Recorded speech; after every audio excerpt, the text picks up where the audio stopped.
Hey everyone, I'm Frank Walker and you're watching Hollywire. What is up, Hollywire? Gabby Conti here at South by Southwest with Frank Walker. Frank, welcome to Texas. Thank you for having me. Yes, you just came back from the land down under. Yeah, I was in Australia. Oh my goodness. Sydney, Melbourne, and Brisbane. Wow, that's everywhere. Yeah. So I'm going to switch gears, do a quick little game. Hollywire first. Uh-oh. First time meeting a fan. Obviously around like Toronto, there's like people that saw me kind of like start up and there were fans there, but one of like the first crazy experiences back to Japan with Kaigo, like someone showed up at the airport with a like my face on a flag, and that was like that was one of those situations I'm like, whoa, like what is going on? Like, do you have your own country, Frank, that we don't know about? No, I don't. It's maybe Japan. Japan. Japan. You're on a flag already. Yeah. It's half the battle.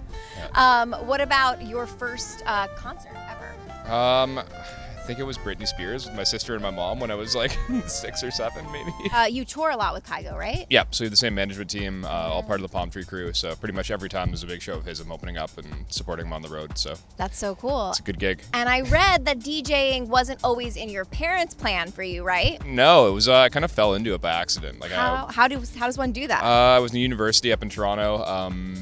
Started DJing house parties for fun and realized that it was way more fun than doing business stuff, and I don't know, kind of got into production, started DJing more and more, and from there kind of like the rest is history. Met my manager a few years back and now I'm here.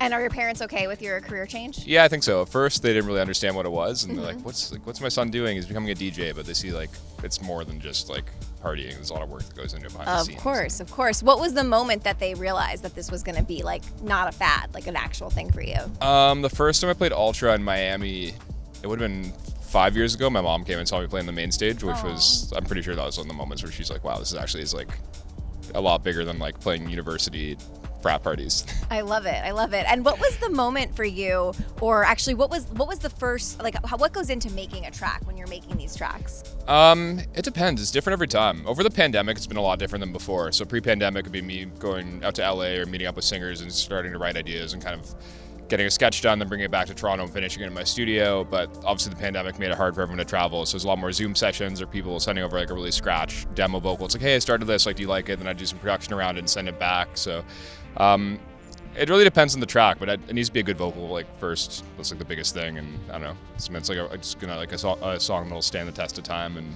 not feel cheesy in 4 or 5 years. Absolutely. And did you ever, when now you're getting back to performing after, I'm assuming like at least a year, right? 2 years of like not during the pandemic? Yeah, at least a year. There's a few like Vegas shows that popped up during it, during the pandemic. But yeah, it's like heavy tourings for the first time in probably 2.5 years now. So what's it like being back?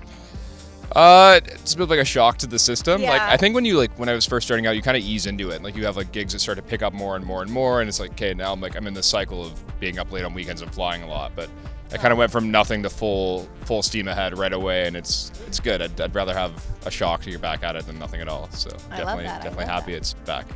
And how do you decide what tracks you want to work on? Or I know sometimes you are sampling tracks, but sometimes I'm assuming you're kind of creating it on your own, right? Yeah, it depends. Like I said, I just need to be like kind of drawn to like the vocal or like the melody or something to start with it, and from there, really, like I don't like to have, like I'm not like one of those people that's like, oh, it has to be in like this genre, or obviously it's all dance music, but not like like kind of subgenres of dance. As long as like I'm into it, I'll kind of work on it and make it work.